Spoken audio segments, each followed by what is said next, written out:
The 1-900 Wrestling program is brought to you by patreon.com/1900wrestling. Get access to our patron-only Discord. Be the cool guy or gal that everyone's talking about. Patreon.com/1900wrestling. But enough of talking about how we support the show. What do you say we just do the damn thing? I want you to call me for all of wrestling's latest news and views. I've been around in wrestling for 35 years, and nobody knows wrestling like me. Remember the number 1-900 Wrestling. Oh, ladies and gentlemen, welcome. We've got a hell of an episode here for you, the 1-900 Wrestling program. My name is Justin Robert Young. As always, it's Willie Dills Gregory. How you doing, buddy? Tired but good. Loose but good, or tight but good. Oh, I don't remember what You're tightening it up. You're loosening it down. I watched a lot of wrestling at about 1 a.m. last night. Always the best time. Yeah. Well, it was the only time available. Exactly. I bartended until midnight. Get out at about 12:30. Get home, and Money in the Bank's going on. I was actively trying to avoid the internet during work. So got home, didn't know any of the results. Oh wow! And it was a long show. Woo! I had to make some choices. Thankfully, WWE was nice enough to throw in a Jinder Mahal Roman Reigns match in there that I could just go ahead and skip. So I did that, and I think I skipped ahead on a couple of other matches. I can't remember exactly which. Like you kind of know with certain matches that there's going to be a lot of rigmarole at the top, right? Yeah. And then things are going to get interesting. And then you've got matches like Shinsuke, AJ, where you're like, I got to watch this whole damn thing. Oh, my God. And that was... I'm at such a crossroads with the two of them because on one hand, I want them to work with other people because I think that they are both in really good places character-wise, and obviously physically they're both awesome. But and I think we can all agree we're kind of we're closer to the end with this feud, if not at the end with this feud, and it's about time to get into whatever they're gonna do at SummerSlam. But at the same time, man, was that match good. Like it is just just such a treat to watch those two work with each other when they are like trying to do the special match. Yeah, that I think is one of the reasons why some people took issue with this feud from the get-go. Is what they wanted was like Okada Omega type stuff, right? Yes. They wanted like just two guys going at it without all this like ball punching stip stuff that we kind of ended up with. They just wanted those guys to just have like a bunch of awesome matches, right? And I think that as wrestling fans, we need to stop forcing the world into the box that we want it to be, right? And just accept that this is what they chose creatively, too. Yeah. Like I don't think somebody like forced those guys down this path, and AJ and Shinsuke like hated this idea of hitting each other in the balls a bunch of times. Like I'm pretty sure that they are part of their own destiny when it comes to those two guys specifically. So it's like I think they chose this creatively, and I just want to go down that path with them. Shithead Shinsuke is also just my favorite wrestler. Oh my God, he's so good. He's such a good piece of shit, and like his facials yesterday were just beyond compare. Like there's a great gif, two great gifs, actually three all-star caliber gifs came out of last night's show. Shinsuke realizing that AJ Styles had just stood up, which is a million different faces in a quick succession. The revelation that any man with two hands has a fighting chance. James Ellsworth is indeed back in the WWE and played a factor in the Asuka match and then winked at her. And then there's the face of The Miz as Braun Strowman starts stomping his way to the ring, which was also classic. Just immediately first ballot Hall of Famer.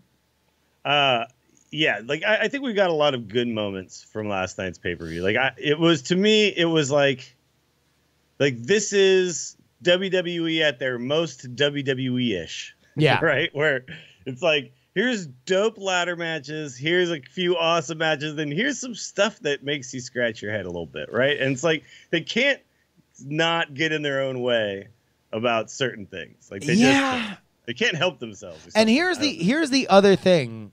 Like, I understand that Roman Reigns is a draw and that you are using Roman Reigns to sell tickets because he is one of your major stars.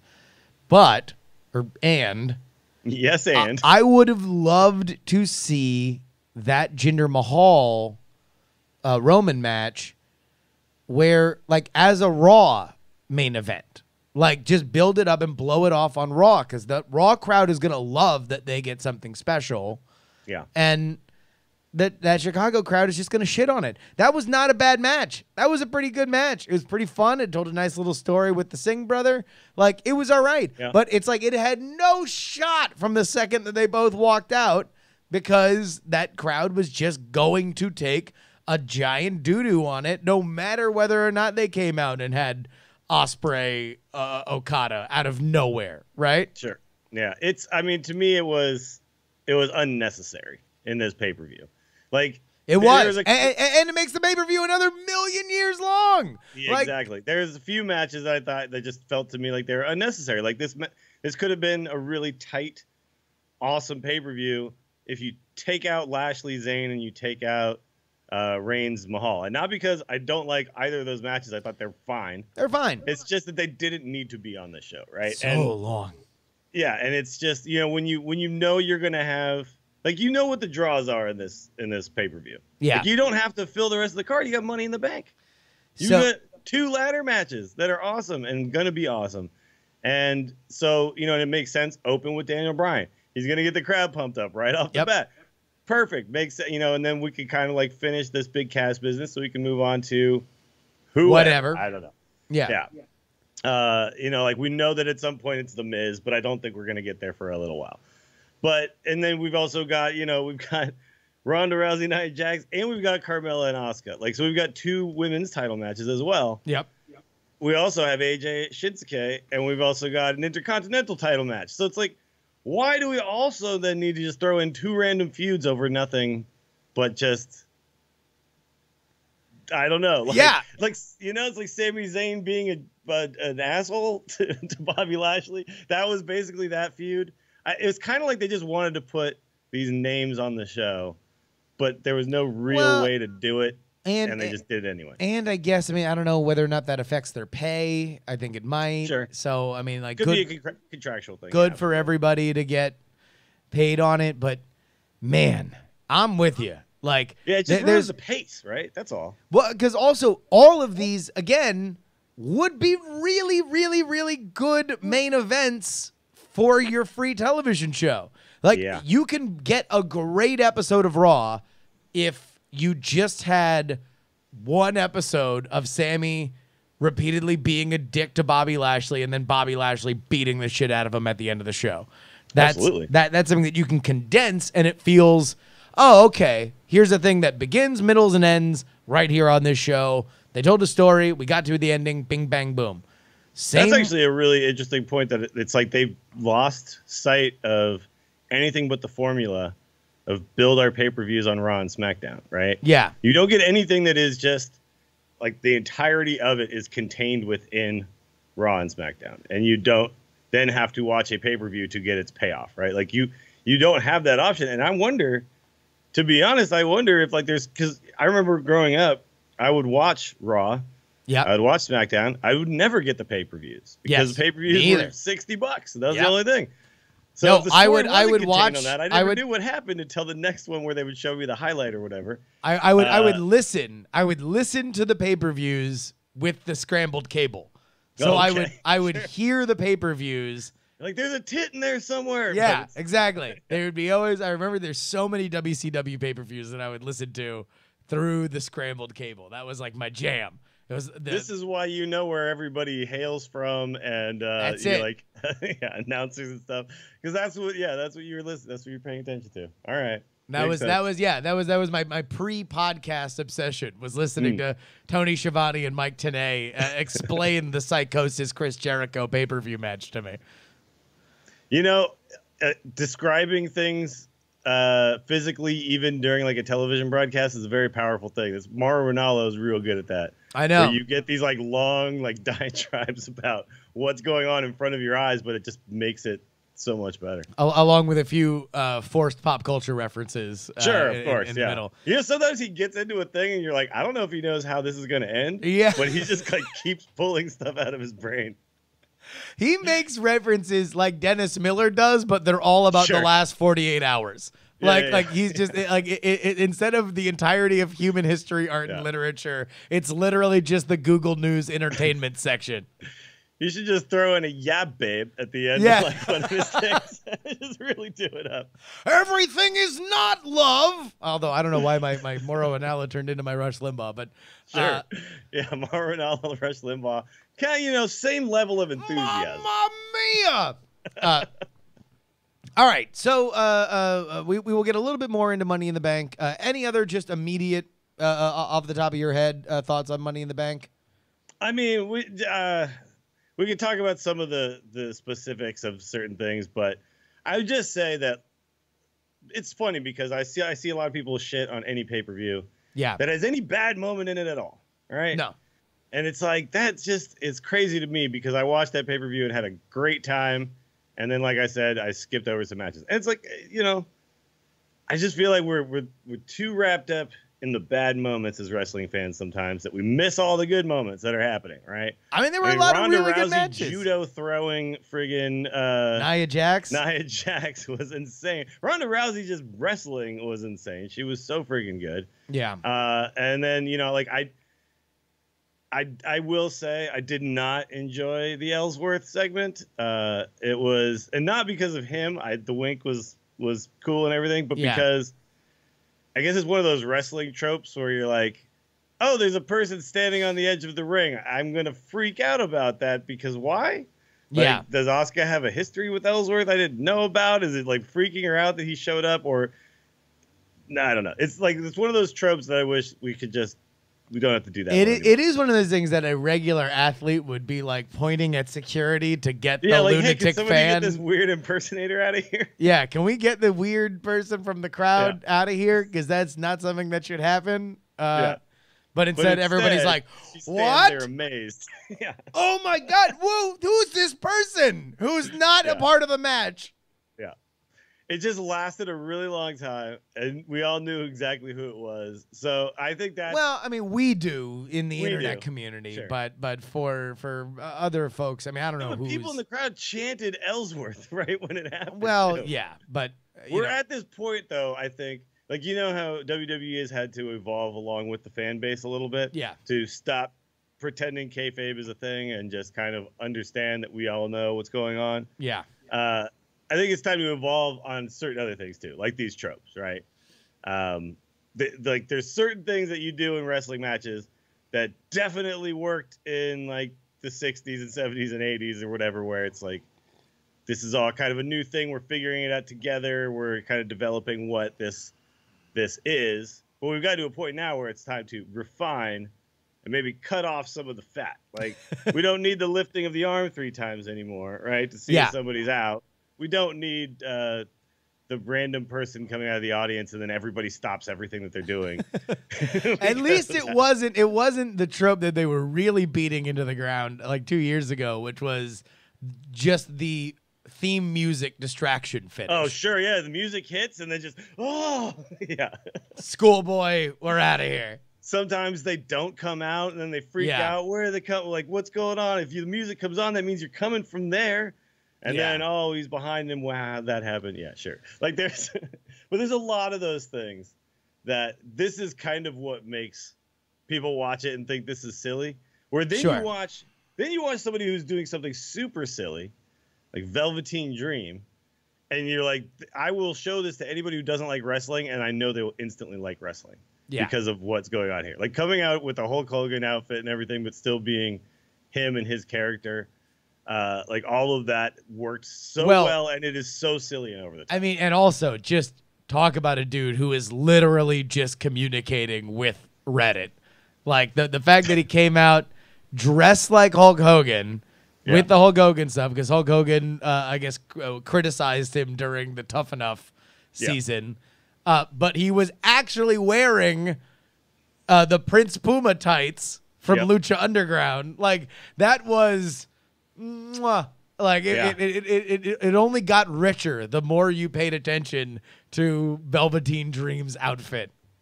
You know, when he first came in, and I knew who he was because of the Tough Enough stuff, and I was very excited because buzz had already been kind of happening, right? But I really thought that his character was just going to be like Prince forever, right? And what he's really done is like taken it and evolved it into like that is who he is, kind of. But then he also, every time he comes out, like each match has like a theme. Yeah. Right. So he's like trying to box, when he fights Cassius Ohno, and he's like trying to do it, like Say My Name when he's fighting Aleister Black. Like, he finds these ways to take an angle into each match. Yeah. And it's so freaking incredible. And then here, like, anything you could do, I can do better. It's no match is just Velveteen Dream is in a match. It's always like, this is why he has an issue with this guy, and it's completely unique to the last one. It's like, Joe Hendry. Of course, you follow him at all, yeah. So he like sings a song and stuff when he comes out, and like does a different entrance every time, based on his opponent. Yeah, like that kind of thing. Yeah. He's doing that in NXT, and it's amazing. The prestigious Joe Hendry.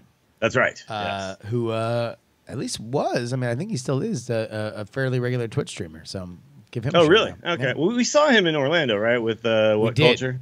We did, yeah. We saw him at the What Culture. He's show. like the biggest heel in their promotion. I guess he still is, isn't he? I also don't know what's happening with that. Yeah, I haven't Culture. been paying that now much it's attention. like I think they just had a show though. Intensity or, indefensible. I don't know. Whatever.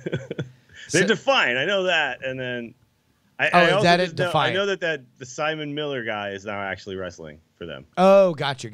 Yeah. So, all right, real quick, let's get to NXT because we do have I have a new segment that I want to bring. But NXT was the night before. Predictably, it was awesome. Man, that roster is so insanely stacked. I mean, we said it last time. You can make a possibly equally amazing pay-per-view with only the people that they left off that show. That the women's match was maybe one of my favorite women's matches in NXT in a very long time. I think Shayna Baszler and Nikki Cross are just, perfect. Just so good. And talk about a story. I mean, look, Velveteen Dream and Nikki Cross, two people that did the JOB and came out on the other end better than they were when they walked into the match. You like Velveteen Dream more, you like Nikki Cross more, because now it's like Nikki Cross. I saw a lot of comparisons, and I think they're dead on with Nikki Cross being the Lady Mick Foley. Like, it doesn't matter if she loses. It matters that she's a lunatic who is impervious to pain and is here to F your day up. And no matter what, that's always interesting. Whether or not she loses the match, she kind of doesn't care. She wants to annoy you. She wants to beat you. She wants to take what's yours. And if she comes up short, whatever. It just means she gets to do it again tomorrow, which is already her favorite thing to do. I loved it. Yeah, no, I enjoyed that one as well. I also do like Shayna Baszler as just the champion because she's a scary, scary lady. And it got to show her as something other than the bully, which I think is very important for her character. Mm-hmm.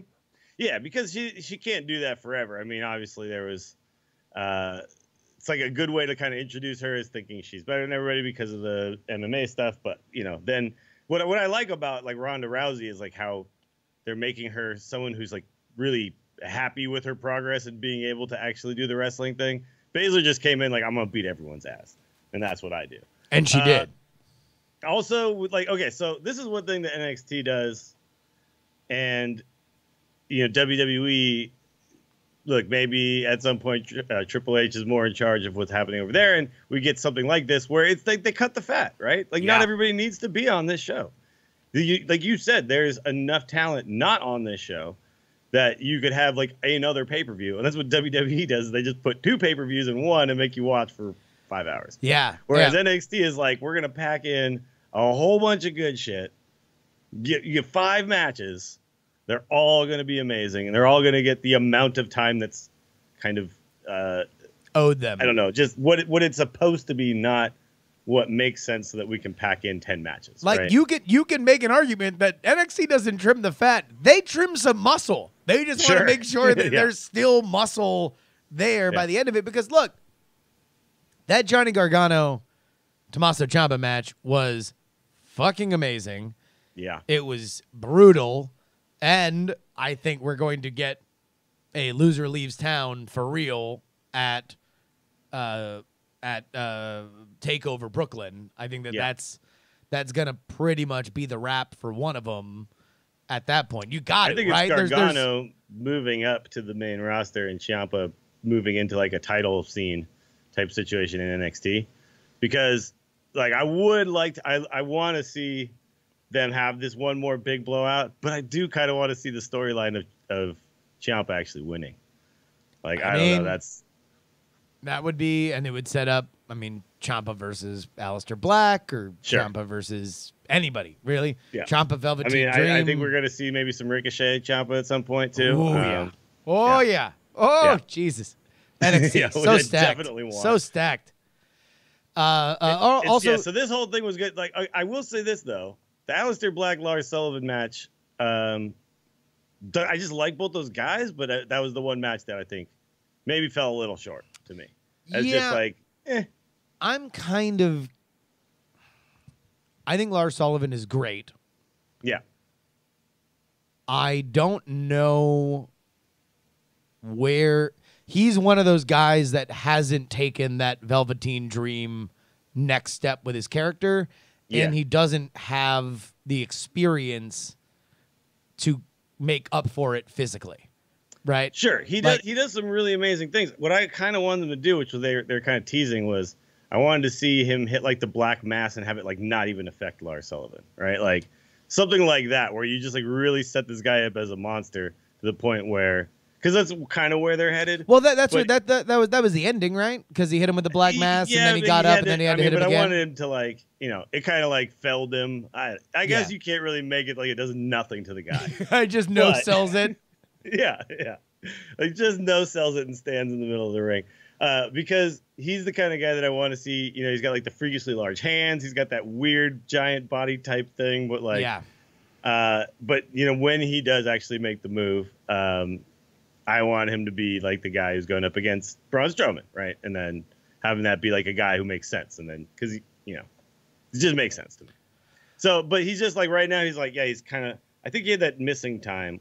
So maybe he's just kind of getting back in the groove. But he seems like he's floundering a touch. He's supposed to be in the big matches, but he's just, like you said, the character development isn't quite there yet. Yeah. Although I am excited to see where they go with Aleister Black, because I think he might be on the verge of a call up. Yeah. He's too freaking good, man. Which also, by the way, promo stuff is getting real good now too. And here's something that I realized watching that Money in the Bank match. How many NXT champions were in that match? Like, NXT is WWE now. It is succeeding. But here, I'll tell you what, Willie, are you familiar with the internet? I've heard of it. Yeah. Are you familiar that people talk about wrestling on the internet? I believe they called the IWC. Yep.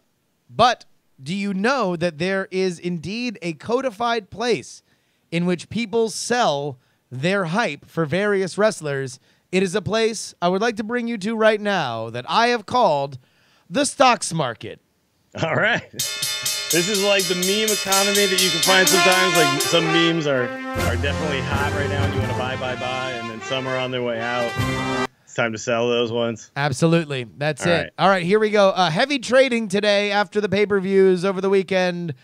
A big gain for Ronda Rousey. Before, she was untested. No one's even going to want to watch her. She got her ass kicked in UFC. Her smiling is annoying. She's going over all these other girls who deserve it more. She's probably not even going to be that good of a wrestler. She's been training for too long, and she doesn't really look good in the ring. She's not going to stick around either. She's not going to stick around. Yeah, this is just promo for her eventual acting career, right? Yep.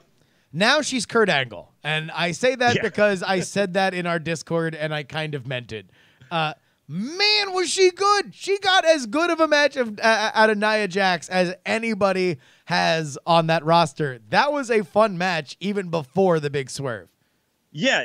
Okay. So the one problem I had with this match was its buildup where Nia went from nice guy to bully like in a heartbeat, but they just had to make her back into the heel, right? So for that, I forgive them, and I moved on, and I got into the storyline from there.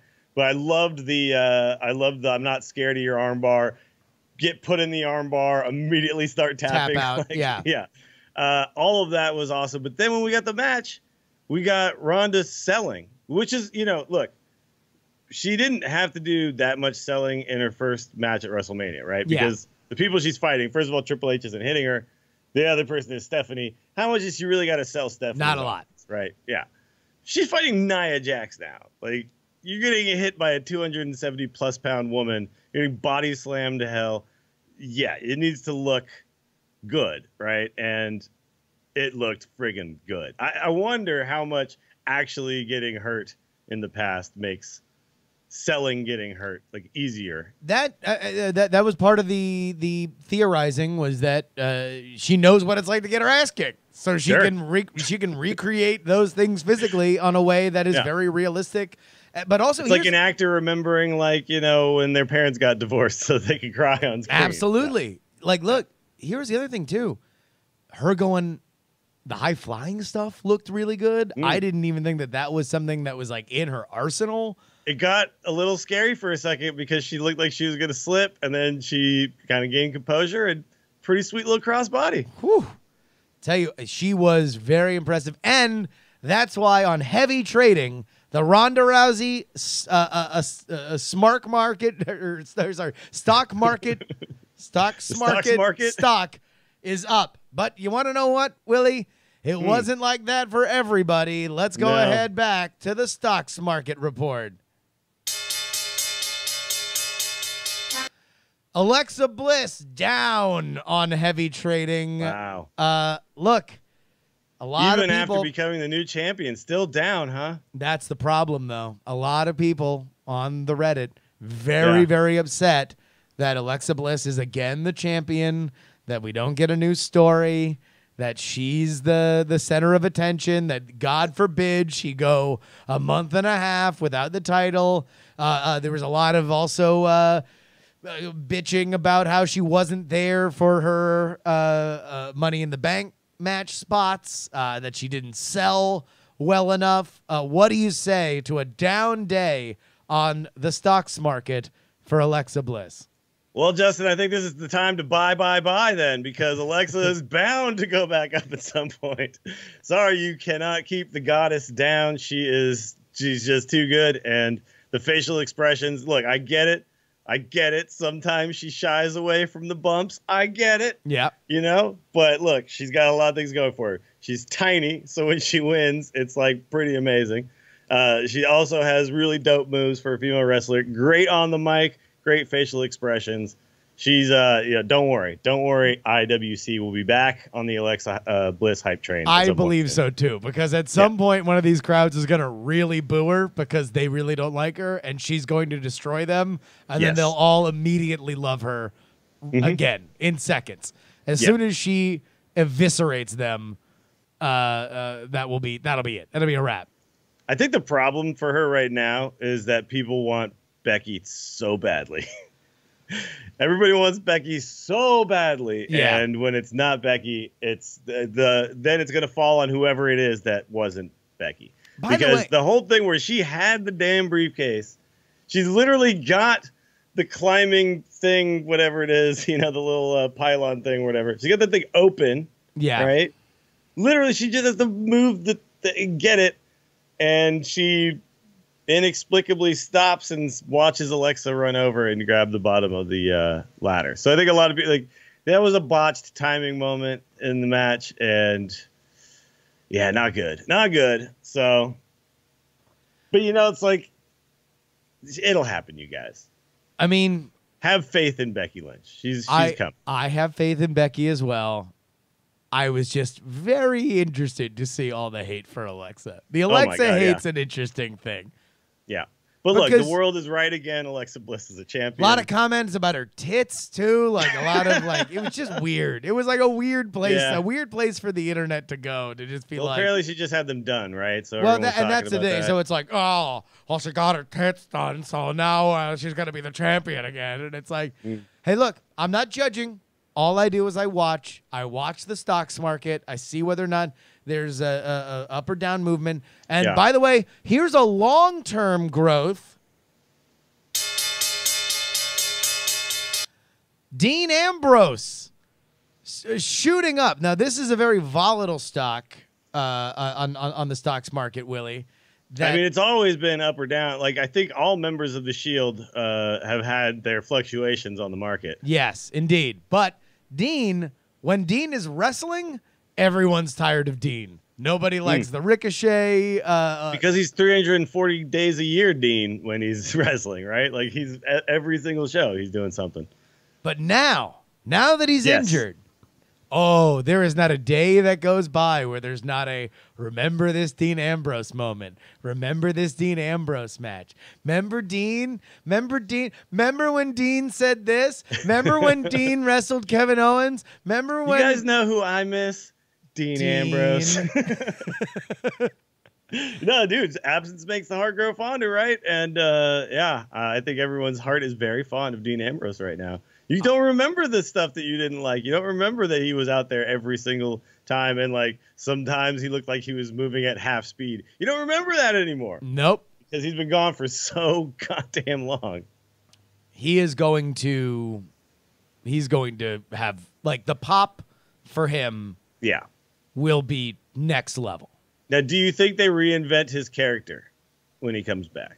Or do you think he comes back as the lunatic fringe Dean Ambrose? I think that there'll probably be a subtle tweak. I think he probably Okay. will have some kind of different outfit. But the Yeah, real question outfit for is whether sure. or not you bring him in as a face or a heel.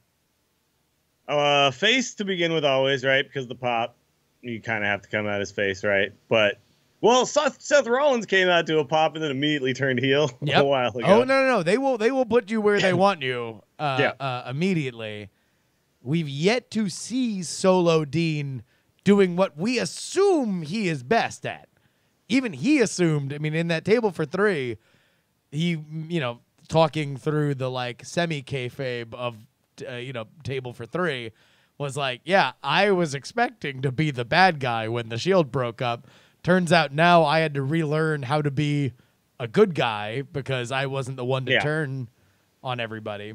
He was one of those people, though, that I remember there was a lot of this during a downturn in his stocks market performance. Yeah. One of the rubs on him was that he was trying to be the cool guy face. Yeah. Whereas, and that's in some ways heelish behavior. And so you become this weird kind of tweener thing. And there was talk that some faces nowadays, that when an issue that they have being pure baby faces like back in the day was that they can't not be the cool guy, right? They still want to be the cool guy. Yeah. And that's one of the reasons why like John Cena was so over with like kids was he was like also the goofy guy and did whatever. And he was, very like made light of himself quite often pretty well. But then there are some guys who are trying to be the good guy, but can't be as goofy as maybe they need to be. Right. Yeah. And he was the cool guy face. And some people didn't like that. They were like, no, he needs to just be a good guy. He's still kind of like cocky, like talking smack to people. So I don't know. We'll see. We'll see what he comes. I saw that there was a picture of him and his hair was completely different or something. And he's looking a little more. I think he's got a clean cut bald now. head. Well, because he's in Vegas. He lives in Vegas. And so apparently he was a regular during that Golden Knights run. Ah, okay. And even rode the Zamboni one playoff Really? game. So Oh, that's cool. yeah. Dean Ambrose. So on yeah, the so Zamboni. he might come back a little more clean cut. Can I talk about somebody who's fluctuating heavily on Oh, wait, hold the on. Wait a stock minute. market right now? Yes, indeed. I got to point out that right now it is very unstable in the Seth Rollins market. Oh. The guy was recently hot as hell. Might have overshot, where his natural peak is, and then began to plummet because he really, it wasn't a steady incline. It was a sharp spike, right, out of nowhere. and the people are ready to turn their backs on that sharp Really? spike because they're sick of the knee selling. They don't want any more hurt Seth Rollins knee. So you think that's I mean, because he still is on an uptick. Like, he got a really good match out of Elias last night. But I think, he shot up and then he immediately he cooled off just a touch. The problem is that you can't literally wrestle for an hour every Monday night, which is, I think that's where that helped. the Seth Rollins gigantic spike was him doing that entire first hour by himself on Raw, going over Roman, going over Cena, but you can't do that. You can't wrestle an hour and beat both of those guys every Monday. That was one of those things that the next day, like if you're in it for the short term, you sell that night because they were spiking and it's going up and you're gonna make a fortune quickly. But the problem that I'm having right now, and I think a lot of people are too, is the knee injury was long enough ago that we don't need to have you keep jumping off of things and acting like suddenly the knee is buckling. I think we can move on, maybe work an arm. I don't know, maybe a shoulder.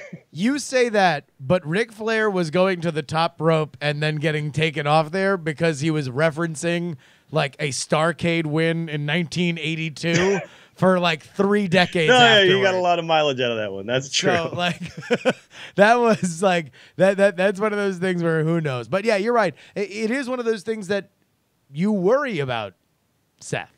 You do. And I think that's why he keeps going to it.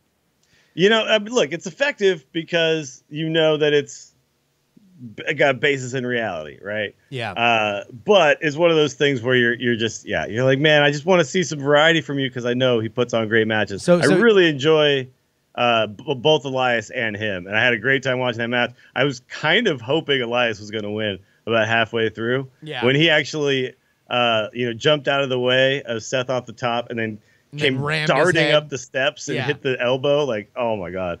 I was so hyped at that moment. So you are saying short Seth Rollins right now on the stocks market. Yeah, or if you have a lot of faith in the future, you can hold because he will inevitably have another spike at some point. He will, because he is the guy that could at any moment they can say, hey, is anybody in this room? Can you do an hour long and fight 3 of our top guys in the company? And Seth Rollins is gonna be like, yes, I can do that. Yeah. Hey, by the way, late breaking news on the stocks market. Uh-oh. John Cena's balls getting heavy trading today out of nowhere as he apparently is ready to get his vasectomy reversed. So he might impregnate Nikki Bella. Oh, no. He's going down. He's becoming Michael from The Office. Yeah. Snip, snap, snip, snap. Yeah, that's it. John Cena's balls, heavy trading. Oh, man. All right. Well, I mean, look, John Cena bounces back from injury real quick, so I assume his balls will as well. Yeah. Oh, no. What are John Cena's balls doing here in the Royal Rumble? That was supposed to take... God. Okay, so John Cena is what, mid-40s? Mid-40s? Makes sense. Makes sense. Okay. I mean, look, as a man, yeah, you could still go. You could still go in your mid-40s, right? You can. Oh, so, yeah. And I'm sure he still has the semen of a 22-year-old man. Oh, no doubt. John Cena's sperm. Yeah. So I mean, you strong. can't see it. No. But it's strong. It always goes over. And Did you see him, by the way? Did you see him, by the way, post that he has some new merchandise? John Cena socks? John Cena socks. Pretty good. I think I might pick a pair of those up. Well, I'll tell you what. Give me your unbroken monologue thoughts about one of the matches from this weekend or anything from New Japan, because I have to go to the bathroom. So go now. All right. I mean, okay, I could definitely talk about what I think was a match that didn't get enough rub over the weekend, and that was Undisputed Era with Kyle O'Reilly and Roderick Strong and fighting against Oney Lorcan and Danny Burch. And not necessarily because of the winners of that match. We all know that we like the Undisputed Era, the Every single member of that stable is over as hell. But Bobby Fish, obviously being a little bit in a bad spot as someone who's kind of missing during the prime time run that they're having right now.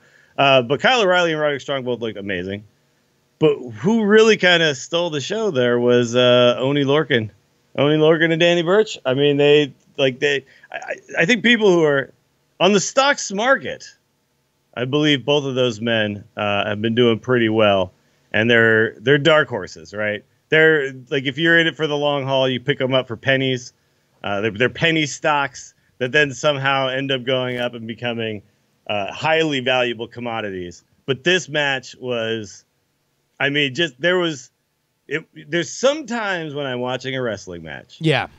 And I well up with emotion. Not like I want to cry, not like anything like that. It's just like beaming with joy and I don't know, just this warm feeling of you're like loving what I'm seeing. You're just like that Shia LaBeouf gif of just like big clapping, yes. like almost welling up, like that's what you are. Satisfaction. Yeah. So I had that moment when there a couple times in this match you had Kyle O'Reilly putting two people into submissions. You had friggin' Oney Lorcan like in a position where he's being held by, I think it was Roderick Strong, and Kyle O'Reilly comes up and like kicks him in the face or something, and he just he just fights through the pain. The entire last 5-minute sequence of that match. This is what I think you see a lot of like indie promotions and New Japan and places like that. At the end of their matches, there is always this kind of flurry of activity and a bunch of really awesome spots chained together into this sequence, right? And that's what we got here. And then you look at like what WWE does, which isn't necessarily worse or better, it's just different. But you watch like something like the epic ending to AJ Styles Nakamura, where there was no sequence of things. It was a bunch of spots spaced out from each other, but each one like more brutal than the one before it. So it's like it continues to escalate. But this was like this rapid fire, awesome after awesome after awesome. I really enjoyed that. And that's the thing is, I think that kind of stuff signals. That is the signal to the audience that we're at the end. Yes. Get ready. We are ending this match now. And so please be aware where I think oftentimes when people get upset with WWE endings of matches or they feel underwhelming is when they kind of feel out of nowhere narratively.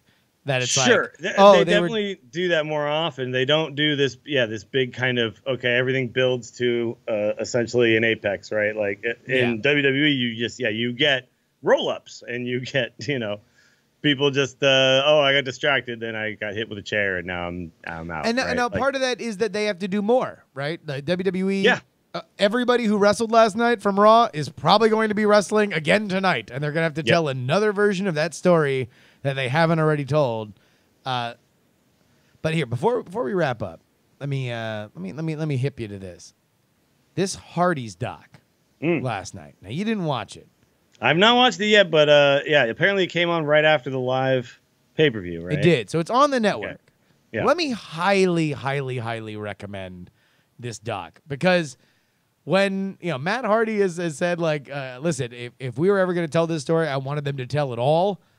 Oh, it's all there. Like, I mean, you could get more out of it. I think it could be a 3-part. It could be a 4-part thing because there is stuff that still got left on the table.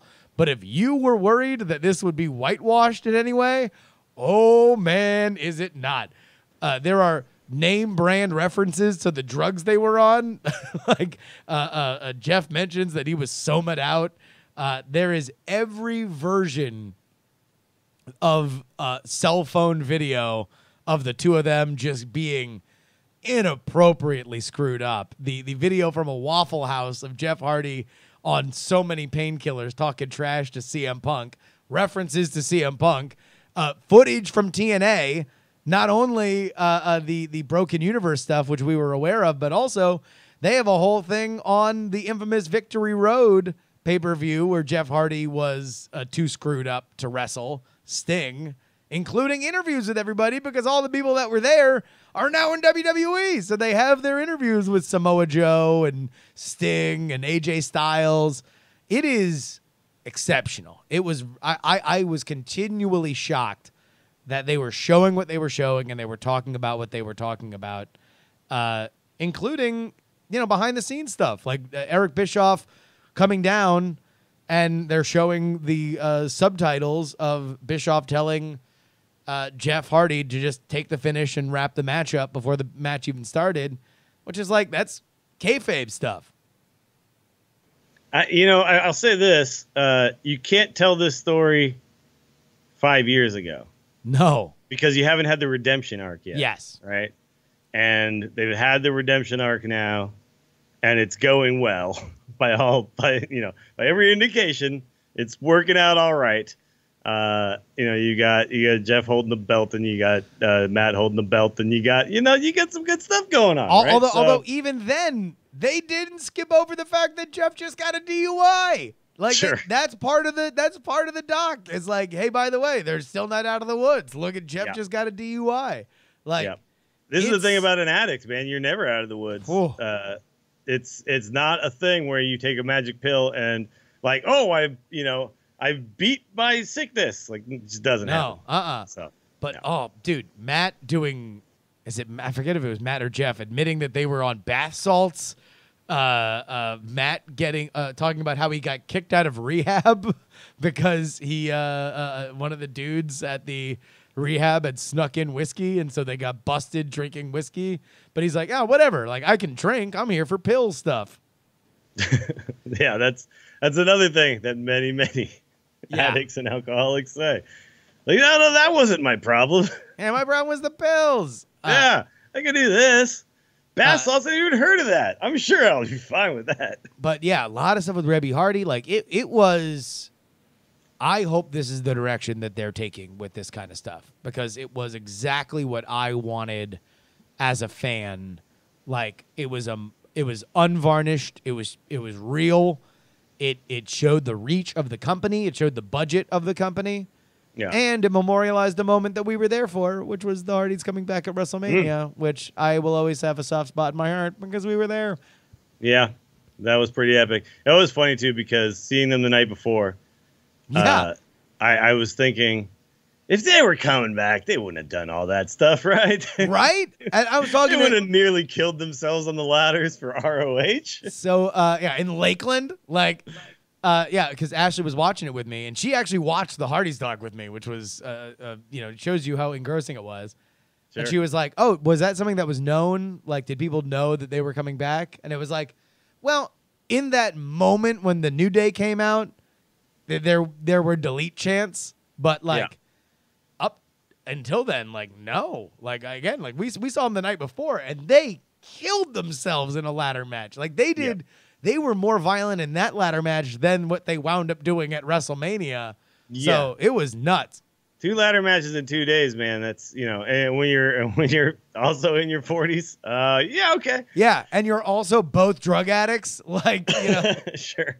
The drugs keep you fresh, though, bodily wise. Sure, yeah, right? I don't know if you've ever seen, like, a recovered alcoholic who's in, like, their 50s, and they look like they're, 35. You're like, oh, okay.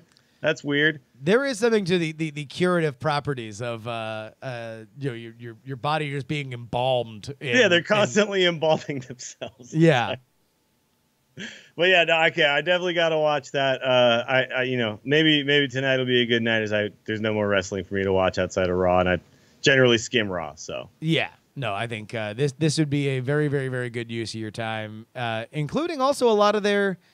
And I'm surprised that they made a little bit of a reference to it, but the idea that, they started out with their trampoline backyard wrestling, and it kind of ends with... They were just kids who wanted to jump off of stuff, right? Yeah, and turns out there's still kids that want to jump off of stuff. Now, let me ask you a quick question here about Matt Hardy. Yeah. Does he look like he's okay? Like when now? He's wrestling? Like, he's got a stiffness to his movement these days. Yes. Does anybody else notice this? Yeah. But he's had that for years. Yeah. Like, this has been like 10 years of this. But it just like every time I watch, I'm like, man. It's got to be rough out there right now. It's for him. got to be for him, and that's the reason why it's like, let him shoot his fucking videos, dude. I know, like, right? Yeah, does he have to take like 6 back bumps a night, or can he shoot a video where he's This is how he weird gets in over. woods? Yeah, just let him go to his weird woods and shoot some shit on his iPhone, and Yeah. and he'll get it. It'll get over. It got over. Yeah, It's what brought him back. Yeah, it will. You know, and like, you know, it's the character, and I do want him to still wrestle, but I just want it to be a little more sparse, I guess you could And say. I also just want to see Bray in that. Now that he's a part of the team, Yeah. I want to see Bray in one of those videos as a good guy.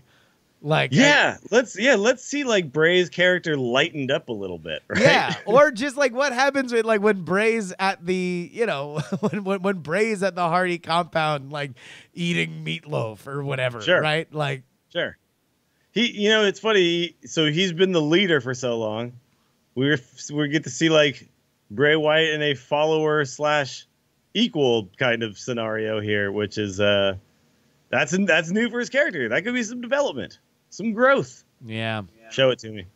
Clinch. But yeah, have just like them hanging out. Hardy's playing chess with a fish, and then you cut and like Bray's playing like checkers with a goat or something like that. Just you know? something. I just like they're so creative and they're so fun. Like, just give me more. Feed Let 'em me go. more.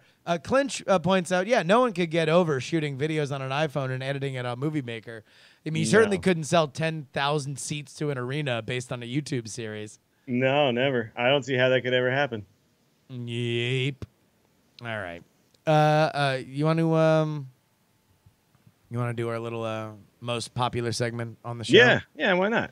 This was last week's Melodica Challenge as recorded by Trey Warren.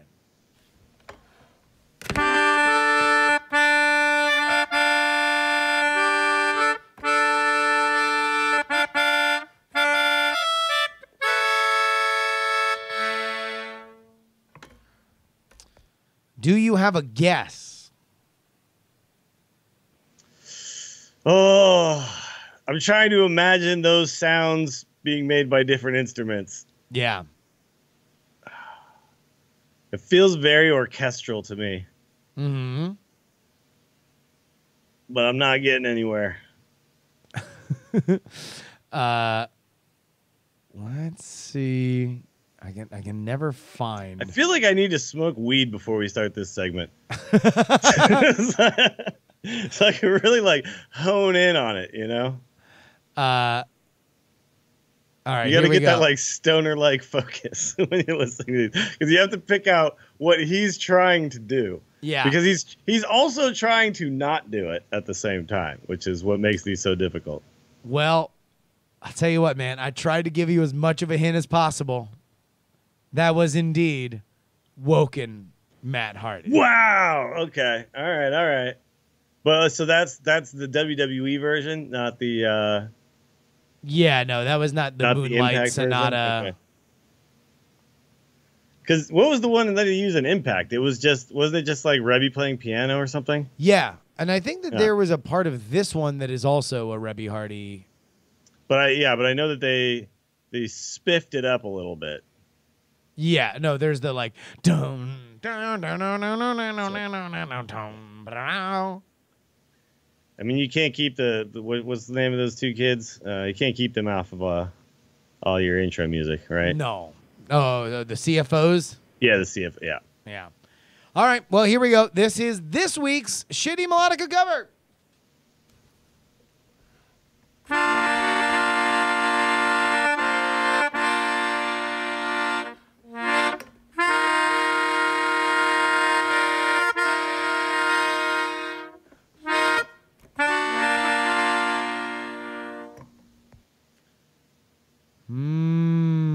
One more time. Yeah, one more time.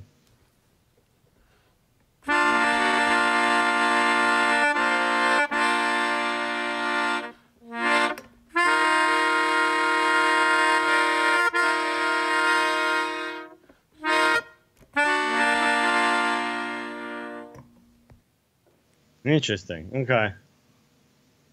Do you have any thoughts? You have any I guesses? mean, again, I know kind of what I can picture. What's do you want to instruments get? are supposed to be making these noises? Do you want to get high real quick and see if you can tell? Yeah. Pause the show. Let me go grab my bong and let's see if we can go one more time. I'm gonna have to do some thought on that one, but I have some ideas. All right. Well, if you want to go ahead and get your guess in, go ahead and hit us up on Twitter at Justin R. Young and at Willie Dills. Until next week, though, Willie, what you got going on? Just check me out on Twitter at Willie Dills. A lot of stuff going on with the Tag podcast these days. Hopefully, we're doing some extra eps again. We got an extra ep up, a bone ep. If you will, for arena stuff, because there's a new cool arena event going on, Taverns of Time. So if you want to check that out, it's just me and Adwicta talking for about 45 minutes and just about nothing but arena. So you can check that out. And then tomorrow we'll be back with like kind of a normal show, getting back into like the current meta and blah, blah, blah, blah, blah, without having like guests and all that kind of stuff. So it should be good. I will say this as a TAC listener and sometimes guest. Yeah, my death rattle. Whenever Willie is not available, I'm apparently the first Skype contact that Garrett goes to. These have been really, really, really good episodes. Both of them. Both the one you did with. Pronounce that name again, because I have always heard it different, but it's Adwicta or Adwicta, however you want to say it. Yeah, ADWCTA. It's like, I don't even know. Adwicta is how I'd always kind of said it in my head. Adwicta. But who knows? Yeah. I think I said it different times in different ways within that episode. So that episode, as well as the one with Zalay that you guys all did together, I thought was exceptional. You guys are crushing it right now. Hearthstone is in a really really good place, I think, right now. There's a lot of really fun stuff happening. Now is a great time to get into it. There's actually not like one deck that everyone's just mad at. Yes.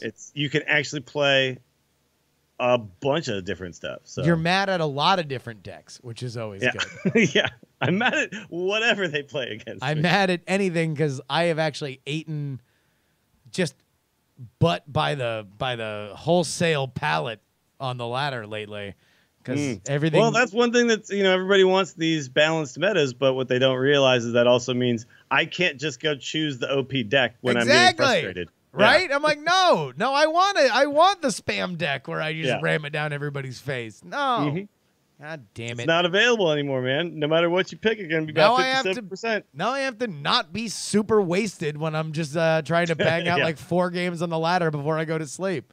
I will tell you, there is a deck that you can do that is, I think, in a good spot to kind of become that deck maybe, and that's the Recruit Hunter. Because I think people are starting to figure out what the package is that gets you to your crazy-ass power spikes. So yeah. Give that one a go. Oh, I think I will, because I've been playing Spell Hunter, so I'm in a hunter state of mind these days. Oh yeah, Hunter. Go ahead and follow us, twitch.tv/Justin R. Young. It's where we do the show every Monday. And, of course, patreon.com/1900wrestling. Big shout out to everybody. This is one of them weeks where you really do want to be a patron, because you really do want to be on the Discord, because you really want to be talking rad wrestling with rad folks while it's actually happening. Oh, love it. All right. That about wraps it up for us. For Justin Robert Young, he's Willie Dills Gregory. This is 1900 Wrestling. Be dying! I want you to call me for all of wrestling's latest news and views. I've been around in wrestling for 35 years, and nobody knows wrestling like me. Remember the number 900 Wrestling! Stupid idiots. They call me Hara! Diamond Club hopes you have enjoyed this program.